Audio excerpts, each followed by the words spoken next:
أشرقت نفسي بنور من فؤادي حينما رددت يا رب العباد وانتشت روحي وصار الدمع يجري.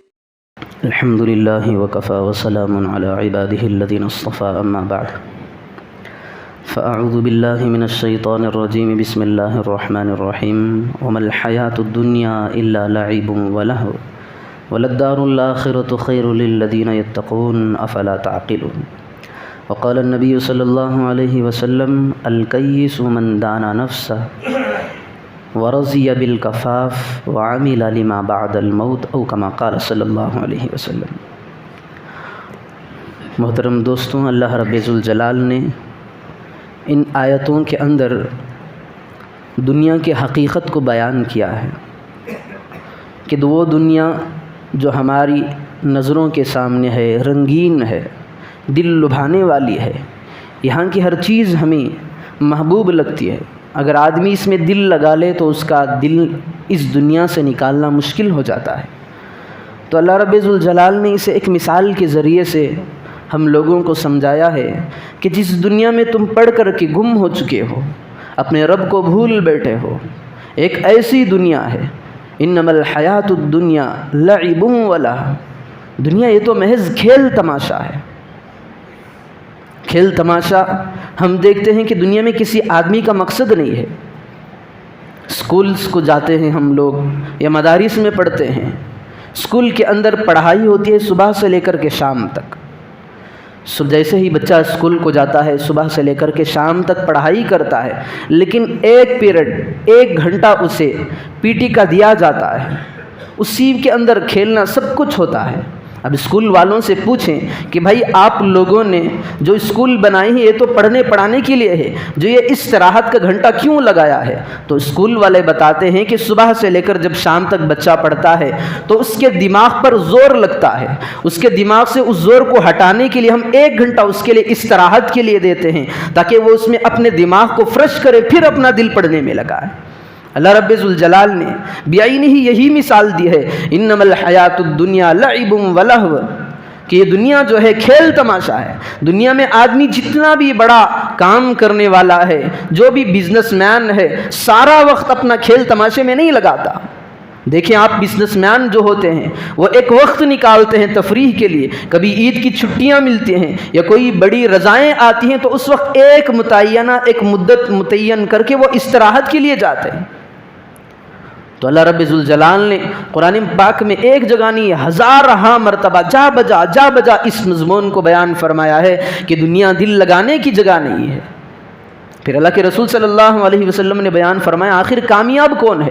اگر دنیا میں دل نہ لگائے، دنیا کے اندر نہ پھنسے تو آخرت میں کامیاب کون ہے؟ تو اللہ کے پیارے حبیب صلی اللہ علیہ وسلم نے فرمایا الکیس من دان نفسہ ورضی بالکفاف وعمل لما بعد الموت. کامیاب وہ ہے جو اس دنیا کے اندر رہ کر کے اس دنیا کو بھانپ لے.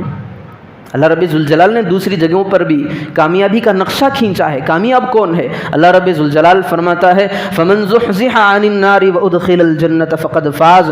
کامیاب وہ نہیں ہے جو اپنے روپے پیسے خرچ کر کے اپنے پسینے کو خون کی طرح بہا کر کے بلڈنگیں کھڑی کرے.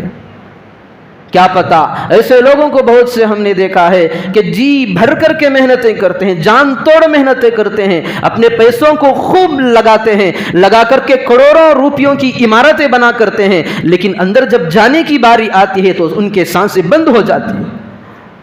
تو ایسی عمارتوں کا کیا فائدہ؟ ایسی بلڈنگوں کا کیا فائدہ؟ اللہ رب ذوالجلال کے پیارے حبیب صلی اللہ علیہ وسلم نے فرمایا ہے وَعَمِلَ لِمَا بَعْدَ الْمَوْتِ. اصل اور بہترین زندگی وہی ہے جو موت کے بعد کام آنے والی چیز ہے. دنیا تو کوئی حیثیت نہیں ہے. آپ دیکھیں ایک سمندر ہے، منتہائے نظر تک نظر آتی ہے. ایک طرف سمندر کے کنارے پر ہم نظر ڈالیں تو دوسرا کنارہ دکھنا مشکل ہو جاتا. دنیا کی مثال ایسے ہے، آخرت کے مقابلے میں اگر آدمی سمندر میں انگلی ڈال کر کے 1 قطرہ نکال لے، 1 قطرہ کتنا ہوتا ہے؟ اگر یوں اٹھا کر کے قطرے کو پھینک دیا جائے تو سیکنڈوں میں سوکھ جائے گا. تو اللہ کے پیارے حبیب صلی اللہ علیہ وسلم نے یہی مثال دی ہے کہ سمندر کے مقابلے میں جو ایک ٹپ کا ایک قطرہ اپنی انگلی سے نکالا ہوا، جس کی حیثیت یہ دنیا کی ہے، اور اس دنیا کو جو دل میں لگا لیتا ہے. دیکھیں آپ راستے میں پڑی ہوئی ریت کے تودے ملتے ہیں، چھوٹے چھوٹے ریت کے بالو، نئیس بالو ملتی ہے. اگر آدمی کوئی اٹھا کر کے کسی کے آنکھ میں ڈال دے، آدمی پہاڑ پر جا رہا ہوتا ہے، پہاڑ کا نظارہ کرنا چاہتا ہے، راستے میں مٹی والا راستہ مل جاتا ہے، ایک آدمی آئے اس مٹی کو اٹھا کر کے آنکھ میں کسی کے ڈال دے تو کیا اسے پہاڑ نظر آ سکتا ہے؟ ٹھیک اسی طرح کی مثال ہے.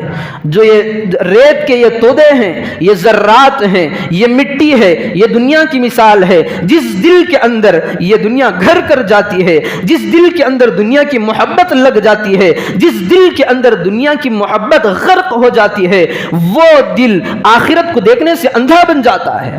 جس طرح یہ آدمی کے آنکھ میں مٹی لگنے سے پہاڑ نظر نہیں آتا، اسی طرح جس دل کے اندر دنیا گھس جاتی ہے کہ اسے آخرت اس کی سامنے نگاہوں کی نظر نہیں آتی. اللہ کے رسول صلی اللہ علیہ وسلم ایک مرتبہ راستے میں جا رہے تھے. ہماری بھی عادت ہوتی ہے، ایک نفیس الطبع آدمی، ایک شریف النسل آدمی جب راستے میں جا رہا ہوتا ہے تو کوڑا کرکٹ کی چیزیں راستے میں پڑی ہوں، بدبودار چیزیں، تعفن والی چیزیں پڑی ہوں تو اس کو چھوڑ کر کے آگے نکل جاتا ہے، یعنی اسے پسند نہیں آتی. ایک شریف آدمی کو اگر راستے میں کوڑا کرکٹ کچرا وغیرہ پڑا ہو تو برداشت نہیں کرتا، تیزی سے نکل جاتا ہے. ایک مرتبہ اللہ کے رسول صلی اللہ علیہ وسلم جا رہے تھے، اپنے ساتھ صحابہ بھی جا رہے تھے. ایک کوڑا کرکٹ کا ایک جگہ ملی جہاں پر کوڑا کرکٹ پھینکا جاتا تھا، کچرا وغیرہ ڈالا جاتا تھا.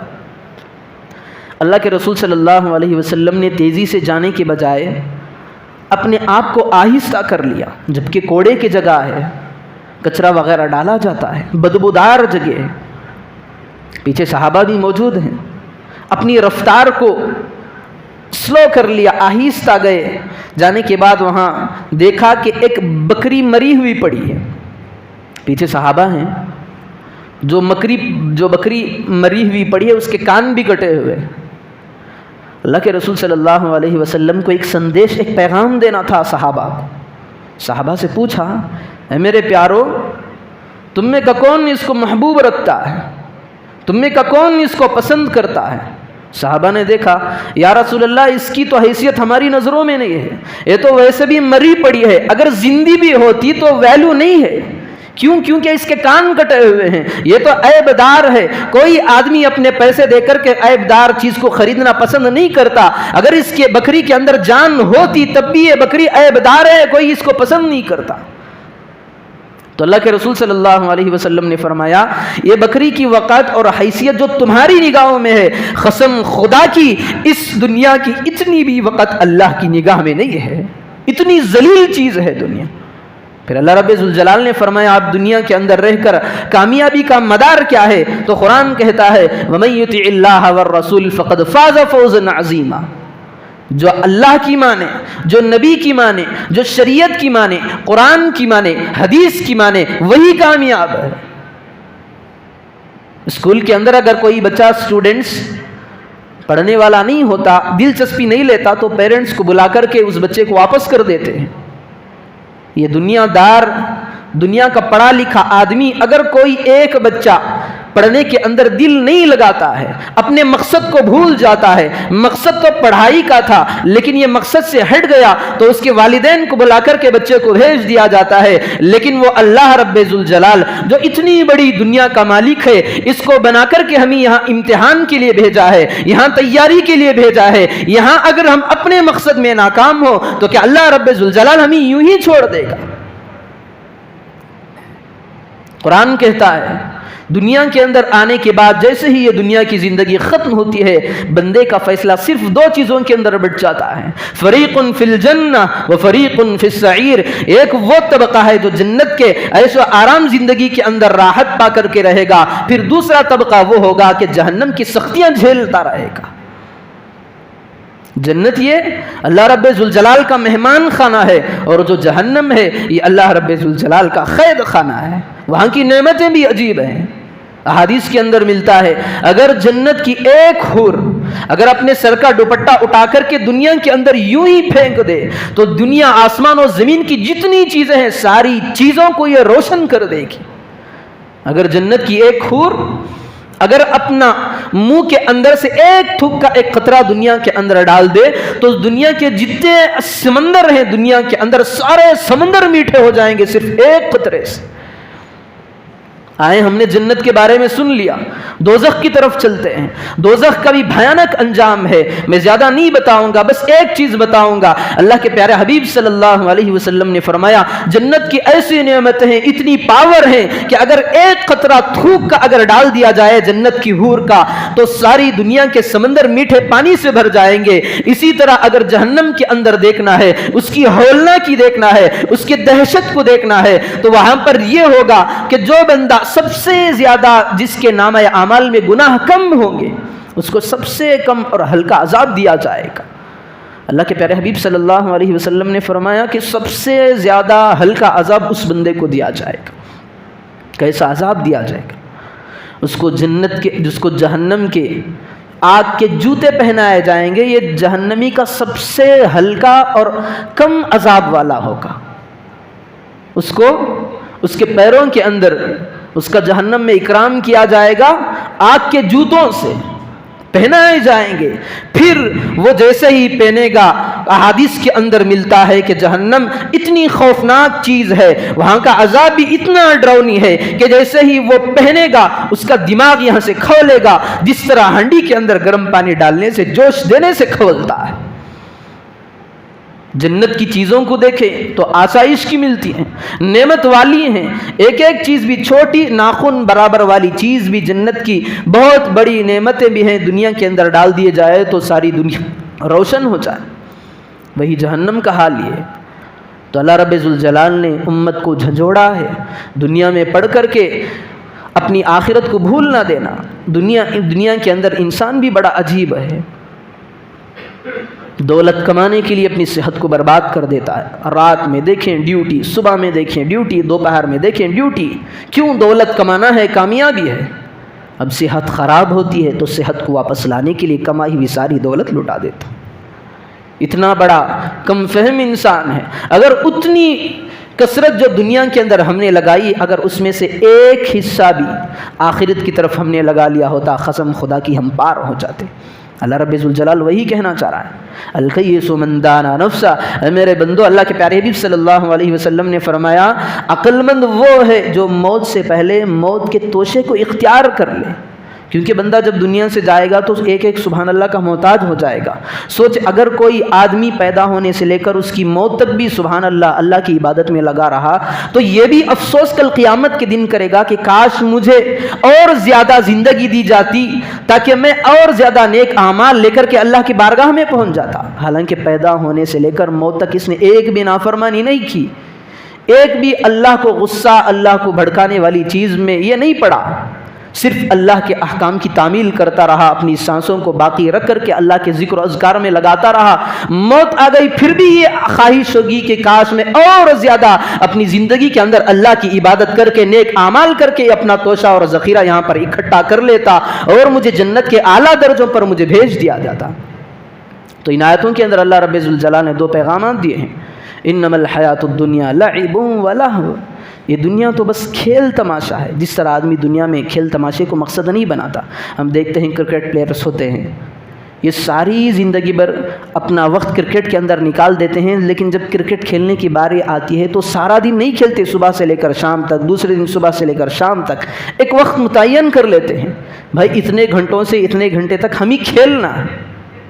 دنیا کا کوئی بھی عقل مند آدمی ہو اپنا سارا وقت اس کے اندر برباد نہیں کرتا۔ تو اللہ رب ذوالجلال نے یہی کہا ہے، دنیا کھیل تماشے کی جگہ، بس کھیل اور تماشے کی جگہ ہے، یہاں پر جتنا وقت کھیل تماشے میں ہم لگاتے ہیں بس اتنی ہی مقدار ہے۔ صبح سے شام تک جس طرح کھیلا نہیں جاتا اسی طرح دنیا باقی رہنے والی نہیں ہے۔ پھر کیا کرنا ہے؟ وَلَلدَّارُ الْآخِرَةُ خَيْرٌ لِّلَّذِينَ يَتَّقُونَ أَفَلَا تَعْقِلُونَ، آخرت کے کاموں کی طرف لب کو۔ اے عقل مندو، کیا تمہارے اندر اتنی بھی سمجھ نہیں ہے؟ افلا تعقلون، کیا تمہارے اندر ہوش نہیں ہے؟ حواس تم کھو بیٹھے ہو؟ کیا تمہارے اندر تمیز نہیں ہے کہ تم سمجھ سکو آخرت کے اعمال کون سے ہیں اور دنیا میں پڑھ کر کے ہم آخرت کو تباہ یوں کر رہے ہیں؟